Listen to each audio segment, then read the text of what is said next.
Glad my wife Julie can be with me today. If you haven't met her, please do so. We'll go back later this afternoon. I'll take her home and then come back tomorrow. That's today, Sunday. Tomorrow. I'll come back tomorrow. Yeah, I will come back. All right. Of course, I don't know. After today, you may not want me to. Maybe I'll figure out tomorrow what day it is. Turn in your Bibles to Philippians 4:8. Philippians 4:8. It's one of my favorite verses. I like to call this lesson the verse that will change your life. And there's hundreds and hundreds of verses that will change your life. But this one comes toward the end of Paul's letter to the Ephesians. And he prefaces it by saying, finally, brethren. In other words, this is a message of conclusion. This is a message of summation. And what is it? Philippians 4:8. Finally, brethren, whatever is true, whatever is honorable, whatever is right, whatever is pure, whatever is lovely, whatever is of good repute, if there is anything of excellence, anything worthy of praise, dwell or let your mind dwell on these things. In other words, he ends the Philippian letter by saying, think about what you think about. So my question this morning is one that maybe you haven't thought about. And it's the question, how important is your thinking? How important is your thinking? And somebody says, well, I've never given that much thought. Well, that's the problem. We don't think about what we think about. If you are what you eat, there's truth in that. More importantly, the Bible says you are what you think. Proverbs 23 and verse 7. As a man thinks, what? In his heart. So is he. That's who he is. As a man thinks, so is he. So, what you think about must be very important. So back to my question. What do you think about? What do you generally think about? Well, Paul tells us in Philippians 4 and verse 8, that is, he gives us some boundaries. He gives us some perimeters. He says you need to think about things that are true as opposed to false. Things that are honorable and right and lovely and good and excellent and praiseworthy. Think about these kinds of things. Make a deliberate decision that you're going to think in this direction instead of any other direction. And I tell you, if we did that, if we took Philippians 4 and verse 8 and took it out of the page and put it into our lives and our hearts and actually did this, it would change everything. It would change everything. Because I'm convinced most people are oblivious to the way they think. We don't think about what we think about. But it's either or. Either you're going to think thoughts that are going to lead you in the direction of God, or you're going to think thoughts that are going to lead you in a completely opposite direction. Now then, a lot of what goes on in life, we can't control. We can't control the weather. We can't control what other people do. We can't control what other people say. We can't control the traffic. You ever driven in Huntsville at 5 o'clock in the afternoon on a work day? How much control do you have over that? I was leaving Madison not too long ago, and I thought, I'm going to shoot over quickly to I-65. It was like 4 in the afternoon. There's no shooting over quickly to I-65 at 4 in the afternoon. Doesn't happen. And you can rant and rave and say, but there's nothing you can do about it. Or come through Chattanooga. They're always doing road construction in Chattanooga. Anybody notice that? It's a 57-year project. You know? There's no, you have no control over this. But here's the deal. I have and you have 100% control over the kind of thoughts we choose to have. In Romans chapter 12 and verse 2, Paul says, if you want to talk about changing your life, that's where it starts. Romans 12 and verse 2. You know the verse, do not be conformed to the world, but be transformed how? By the renewing of your mind. Change the way you think. So there's a direct correlation between the way I think and the degree to which I enjoy life. There's a direct correlation between my thinking and the atmosphere that settles in around my home and marriage and family. There's a direct correlation between the way I think and how well I interact and get along with other people. It all goes back to the way I choose to think. Proverbs 4 and verse 23. Watch over your heart with all diligence, for from it flow the springs of life. He's not talking about this organ that beats in your chest. He's talking about your mind. He's talking about your heart in that way, how you think. And so he's saying the same thing all over again. Your thoughts are critical. They are important to your life. So, what limits us? What limits us is not our past, because we all have one. How many have sinned and fallen short of the glory of God? How many? No, not just, what's the order? All. That gets there. All hands are raised. All. Okay? So, does everybody have a past? Yes. So when somebody comes along and says, Brother Adams, you don't know how hard it is for me to, as we talked about in the 9:30 at the 9 o'clock hour, you don't know how hard this is for me because I have a past. And the answer is, we all have one. Did the author of Romans and Philippians, did he have a past? Yeah, he did. We all do. We all have a past. So what limits us is not our past. Okay, let's understand. We all have one. What limits us is not our present circumstances. I don't know anybody who can say my present day circumstances is perfect. Everything in my life is perfect. I don't know anybody that can say that. Paul, where was Paul when he wrote this letter of Ephesians or Philippians? Where was he? Prison? I think that's less than perfect present circumstances. So if what limits us is not our past, because we all have one, and what limits us is not our present, because nobody's present is just always perfect, if those are not the limiting things, what is it? It's our thinking. What limits us is our thinking. And Paul says, you got to discipline your thinking. You got to discipline your mind. And dwell on these things. The word could be translated ponder these things. What things? God things, good things, things that are true and noble and right and good, as opposed to all of those that are the very opposite of those things. And think how your life would be different if we just did that.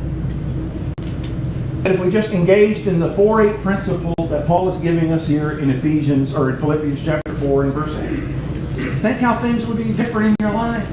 Think how you and I could impact the people around us if we just did that. Jesus said in Matthew 5 and verse 16, let your light shine, that others may see your good works and glorify God. Good works only begin with good thoughts. You can't divorce the two. That's the way that works. You know, if anybody could be justified in being negative, it would have been Paul. As we said, he's in prison. And you would think, a man who is in prison because of his faith, you would think, as he writes this letter that we know as Philippians, you would think it would begin in Philippians 1 verse 1 and say, woe is me. And all through the letter, you don't know how hard I have it. The food here is terrible. I'm chained to these guards. I'm not free to come and go like you are. That's not what Philippians is all about. If there's one word that captures the spirit of Philippians, it's the word joy. You can't read every 3 or 4 verses. There's the word joy or rejoice. How in the world could a man who is incarcerated because of his faith, treated in such a way, how could a man like this write this kind of letter? Only because he chose to. He made a deliberate, conscious decision that I'm going to think thoughts that are going to honor my God. Because Paul understood that his thinking was a reflection on his faith. But then again, so is your thinking. Your thinking reflects on your faith. That's how that works. Let me tell you 3 things about it. I am not mechanically inclined. I'm not.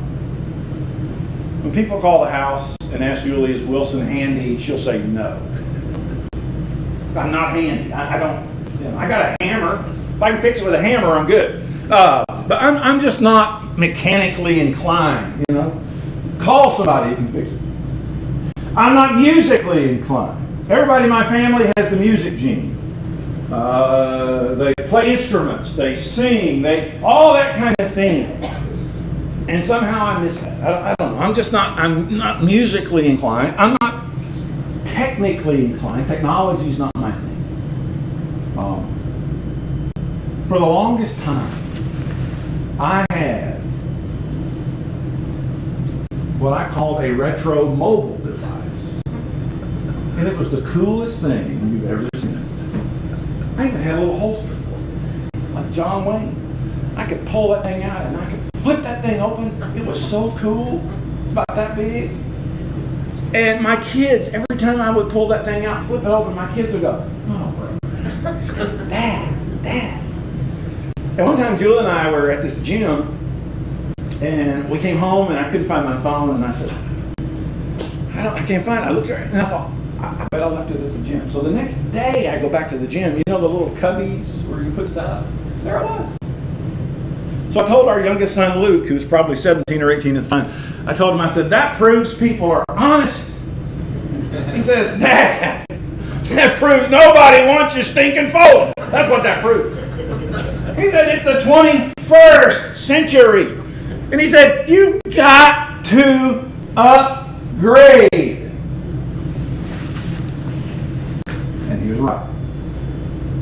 So I upgraded. You ever think it's time to upgrade the way you think? Do you ever think about that?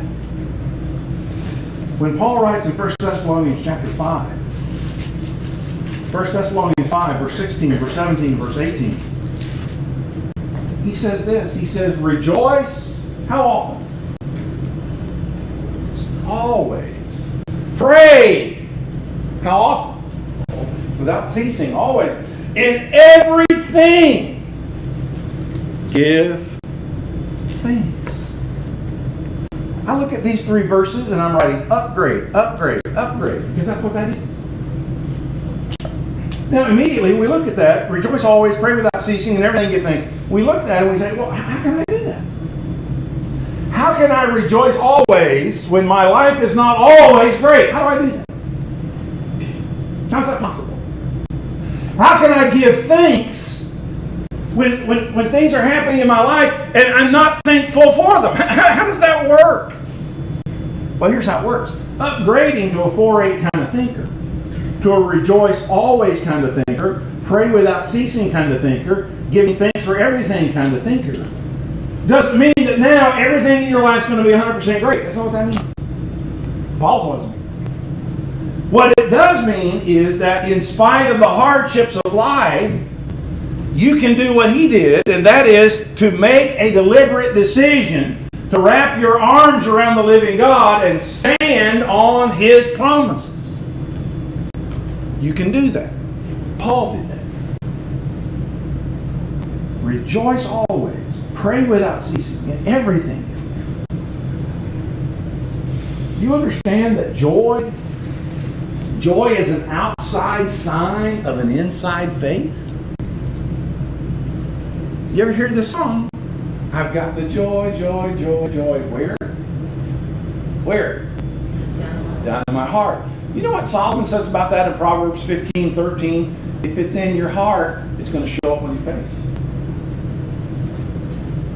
If it's down here, it's going to be here. How could it possibly be otherwise? In other words, it's a way of conducting myself that says, I may not understand everything that is happening in my life.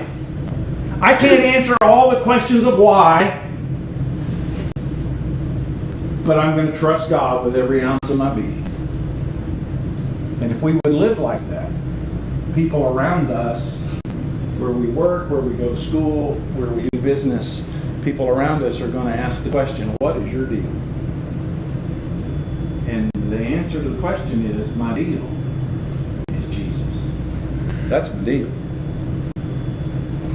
And it all starts with the way you choose to think. It's like God takes joyful living and He places it right in front of our faces. And we get confused by all of the things that are surrounding us. And we fail to see what He has placed right here. We do that with fish things. I'll step into the pantry and I'll look for the staple of my diet, which is crunchy peanut butter. We buy it by the jar. And I'm standing there and I'm looking. And because I'm a male, I'm going to look intently for 2.5 seconds. And then I'm going to say loudly, because she's in the back bedroom, where's the peanut butter? And she's going to holler back, third shelf, eye level. Now, because I'm a male, I'm going to gaze intently for 2.7 seconds. And that's when I employ the whiny husband voice. Have you heard it? I can't find it! So she stops what she's doing, walks through the house, enters the kitchen, steps into the pantry, hands me the peanut butter. You know where it was? Third shelf, eye level. Now, in my defense, I'm 6'4". She's not. So my third shelf eye level and her third shelf eye level are 2 different levels. But it doesn't stop her from walking away mumbling something about husbands and helpless and selective seeing as well as hearing and those kinds of things. God takes joy and puts it on the third shelf eye level right in front of our faces.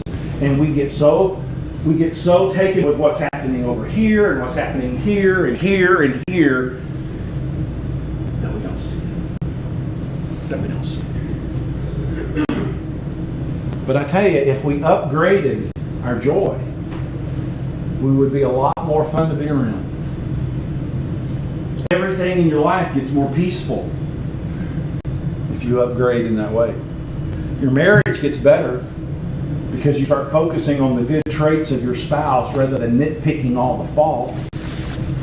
Your relationship with your kids get better because you realize how brief is the window of opportunity you have with them. Your relationship with your coworkers get better. Your relationship with your neighbors get better. Your relationship with your brethren gets better. Your relationship with God gets better. And it all starts with the way you think. I don't know if you've noticed it or not, but your thoughts are showy. They tell on you.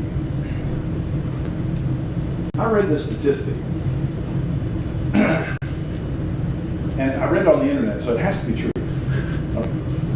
The average person has 50,000 thoughts per day. Now, I'm reading that and I'm going, what idiot counts them? That's my first thought. who in their right mind counts? How do you count that? You go through with a piece of paper, and one. I don't get that. So here's the deal. I don't think anybody knows how many thoughts the average person has in a day. So let's kind of break it down and suffice it to say the average person over the course of the day has a bunch of thoughts. That I think we can all agree on. So all of those thoughts, how many we have in the course of a day, will either lead you in one of two directions. It'll either lead you more toward God or away from Him. It'll be one of the two, guaranteed.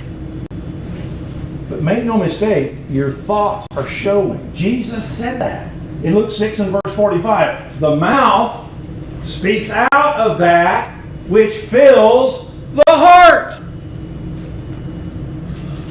So when somebody says to you, I'm sorry I said that, I spoke before I thought, not true. That is not true. Now, you could argue that I didn't think about that long enough. True, that's true. But if you spoke it, you only spoke it because you first thought it. You can't divorce your speech from your thinking. You can't divorce your actions and your behavior from your thinking. It all goes back to the way you think. And the problem is, we keep thinking the same stuff. We keep worrying about the same things. We keep repeating. And that's why it's hard to change. And that's why Solomon said, as you think, so are you. Change starts with the way you think. I don't care what kind of change you need to make. Doesn't matter. Maybe you need to make some physical changes in yourself. Maybe you need to make some relational changes in yourself. Maybe you need to make some financial changes in yourself. Maybe you need to make some spiritual changes in yourself. Does not matter. Because all of them start with the way you think. If you don't change the way you think, then nothing's going to change. Because if nothing changes, nothing changes. And change starts with the way you think.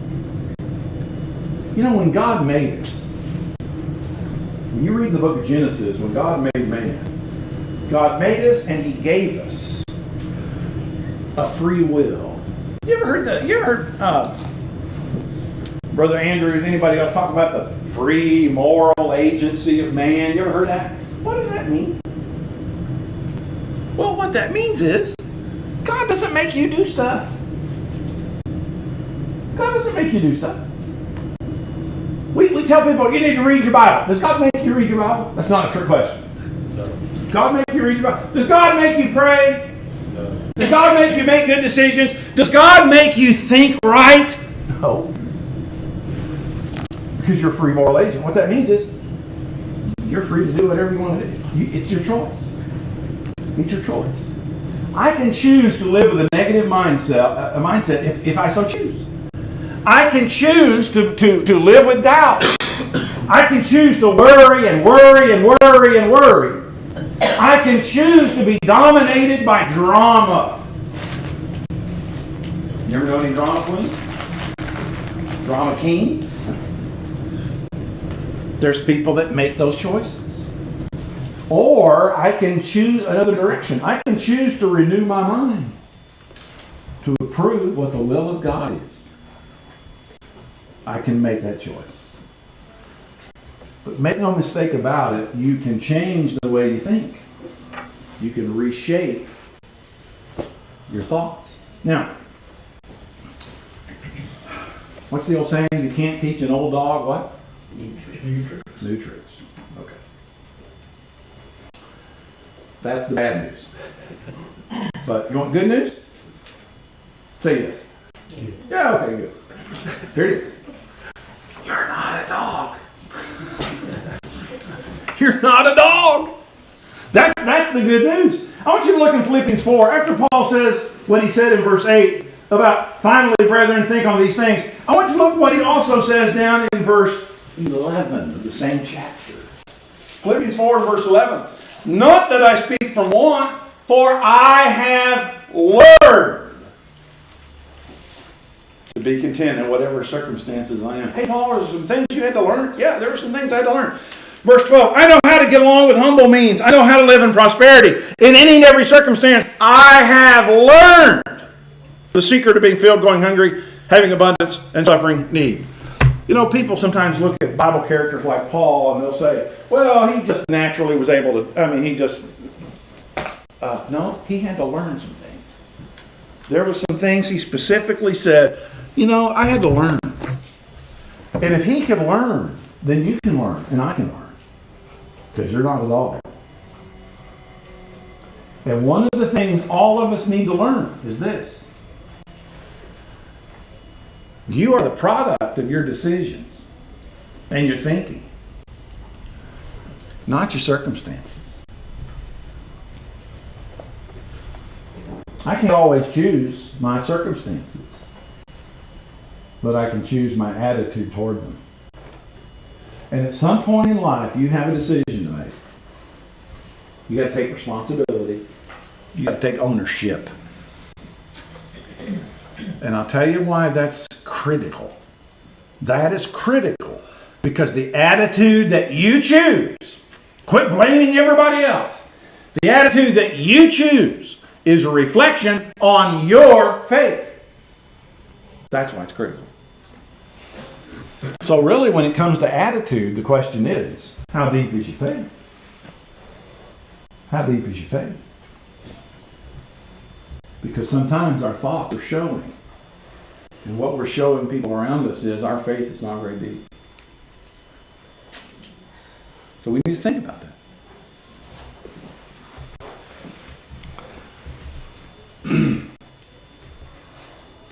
During the month of March, there's this thing called March Madness. March Madness. And there's all this basketball going on. We were sitting at the dinner table one night. Julie asked a question. She said, when is March Madness? Now, because I'm a smart aleck, can you guess what I said? I said, I think it's in March. She goes, no, that's not what I mean. When does it start? Because sometimes we'll sit. Sometimes we'll sit with the kids. We're at home. We do brackets and all that kind of thing. Pick our winners and losers and all that kind of deal. And we would always pick the brackets depending on statistical information or whatever we could find. You know how she picks her brackets? What's the team's mascot? What's their colors? So she would choose her brackets based on mascot and colors. Guess who would win every year? We're going on statistics and facts and all that kind of. She wins constantly. This is what. Okay, March Madness, basketball, a lot of basketball. You ever watch a basketball game and the ebb and the flow? And here's a team that has been up, that's been dominating, but it gets down to about 8 minutes in the second half, and the players are getting tired, they're making silly mistakes, they're throwing the ball away, and the other team starts building momentum, and you can begin to see what's going to happen. And so the coach stands up and he goes, time out, time out, time out. And he gets his players over and he gets in their faces and he says, get your heads back in the game. Because he can see their minds are not sharp. They're tired. They're weary. And he challenges them for that final push to think what they're doing. And as Paul comes to the end of the book of Philippians, he challenges these Christians. Get your head back in the game. Think about what you think about. Because the secret to living a life that pleases God tomorrow is to get your thinking right now, today. When somebody talks to me and they'll say, well, yeah, I see I need to do that. I'll work on that tomorrow. Well, it's too late. Because God gives to each of us a present, a gift. It's the present of the present. It's today. What are you going to do today to change the way you think? You cannot worry unless you give yourself permission to think worrisome thoughts. It's impossible. You cannot be afraid unless you give yourself permission to think thoughts of fear. That's how that works. At the same time, you cannot have hope unless you purposefully decide, I'm going to focus on that. You cannot be a happy person unless you make the decision to purposefully think in that direction. You can't be a person of joy if you don't think about joy. That's the way that works.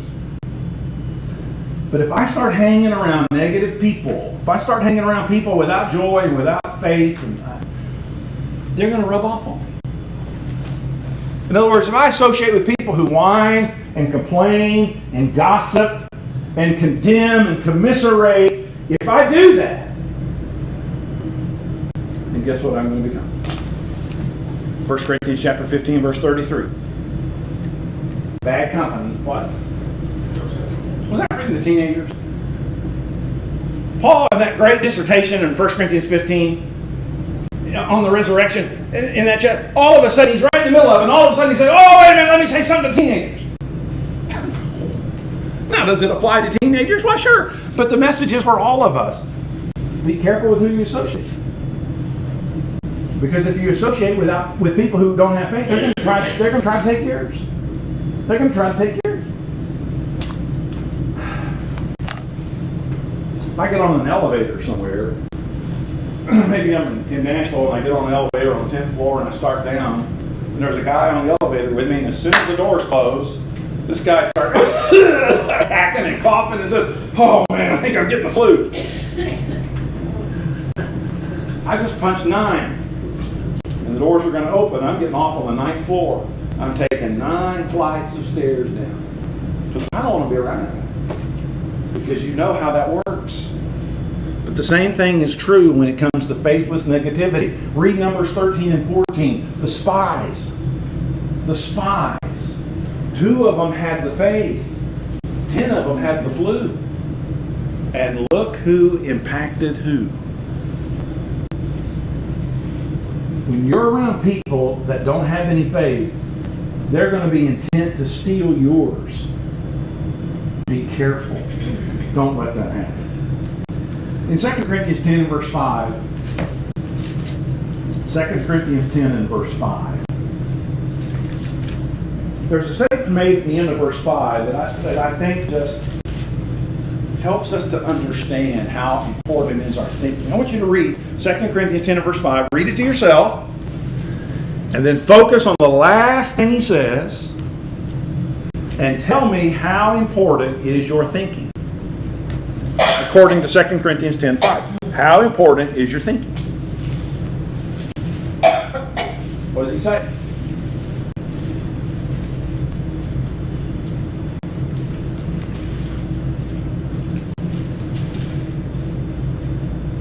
Take what percentage of your thoughts?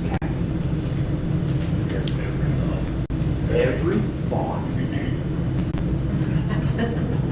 Remember the theme song? Bad boys, bad boys. Remember that? And so every Saturday night he would pull me in front of the television and we'd watch Cops.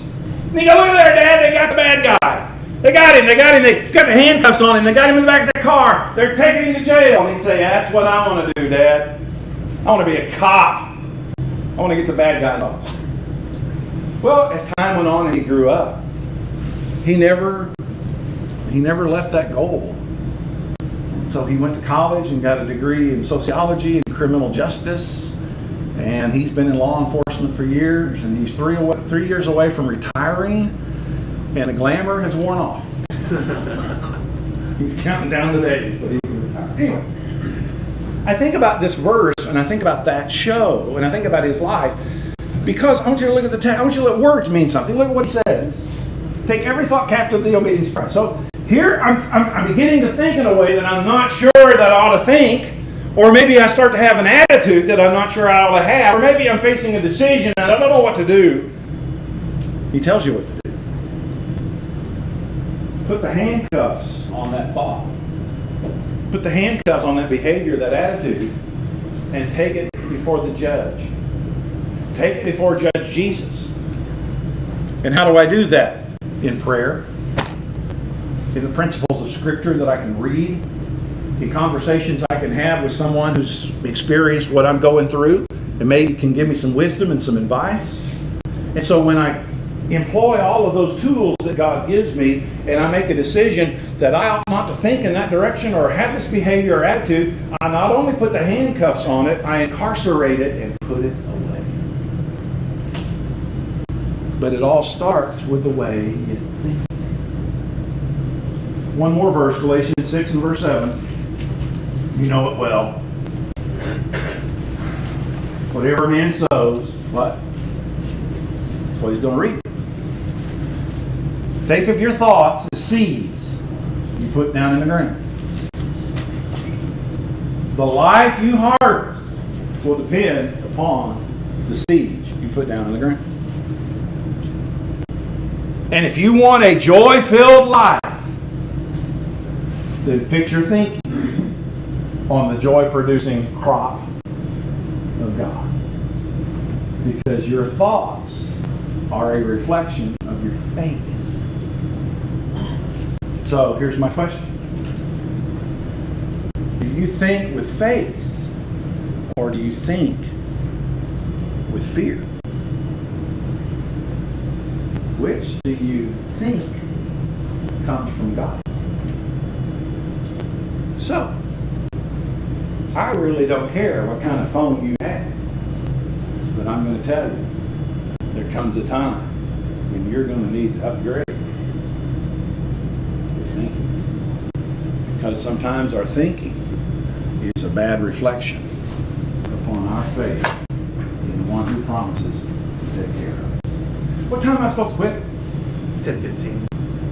It's only 10:11. What do we do now? But we can stop 4 minutes early. I tell you what we're going to do. We're going to stop 4 minutes early. That's right. And we're going to visit and we're going to talk. We're going to act like we love each other. Okay. Thank y'all.